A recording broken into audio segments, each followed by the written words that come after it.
natamani kila mwanamke aliyoko hapa akitoka, cha kwanza, jitahidi umiliki biashara, umiliki makampuni, umiliki real estate, umiliki ardhi, umiliki vitu kwa majina yako kamili. Yaani naomba usahau vitu vyote nitakavyoongea. Jamani, mimi napataga DM nyingi za kulalamika, nilikuwa hivi na mume wangu, nilikuwa vile na spouse, nilikuwa vile na mchumba, sijui na nani, nikaweka hela naye, nikaweka hela naye. Yaani hivyo vilio ni maelfu kwa maelfu ya wanawake. Naomba leo hii hapa mahali, kama hata sijataja jina, sio la muhimu. Jamani, kila mwanamke aliyeketi mahali hapa ni marufuku na ni mwiko, na hiyo ni mwisho. Unafanya kazi kwa jasho lako, unahangaika wewe mwenyewe, unaamka saa 10 za usiku, unasumbuka wewe mwenyewe. Kwa nini baada ya hapo unaenda unamkabidhi mtu pesa yako? Au unaenda kumuonyesha kiwanja chako? Unaenda kumuonyesha msingi wako? Au unaanza mahusiano, unakuwa provider? Unavunja amri na uasili wa uumbaji, kwa sababu wewe umeumbwa kupokea. Lakini kwa sababu dunia imetulazimisha kuwa wazalishaji, basi ukizalisha miliki 100 kwa 100, sio 99.9, miliki 100 kwa 100. Mmenisikia?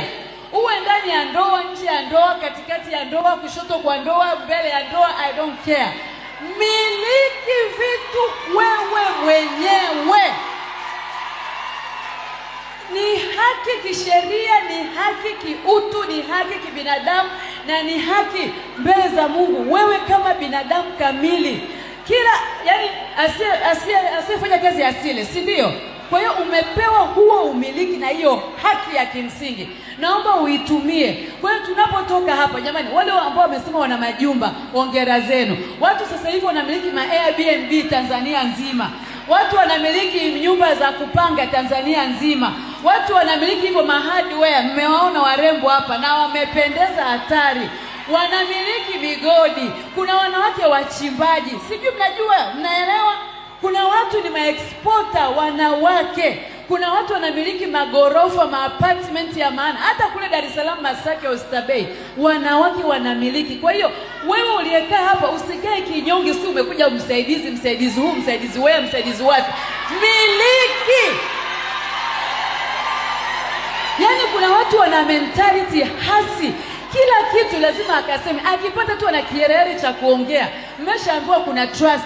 Unaenda kuandikisha BRELA, unakuwa na tini yako, unafungua duka lako, unafanya kazi. Na usimsubiri mtu. Tena ni kwa mabinti ambao sio hamjaolewa. Unakaa unasubiri sio mpaka uje uolewe ndio uanze maisha. Unamaliza chuo, immediately anza maisha. Anza kununua ardhi, anza kujenga nyumba, anza kujenga. Unaweza kujenga zile za vyumba 5 choo nje. Ndio tunaanziaga hapo mabehewa. Anza na hicho. Huhitaji kuwa sijui nianze, sijui nisubiri nani. Watu wanasubiri miaka 40 hii hapa. Hawajajenga, hawajanunua kiwanja, wanasubiri until when? Wewe ni mtu kamili. Unaweza kununua kuanzia na miaka 25. By the time uko 40-45 unaishi kama retiree, unakula mazao ya jasho lako.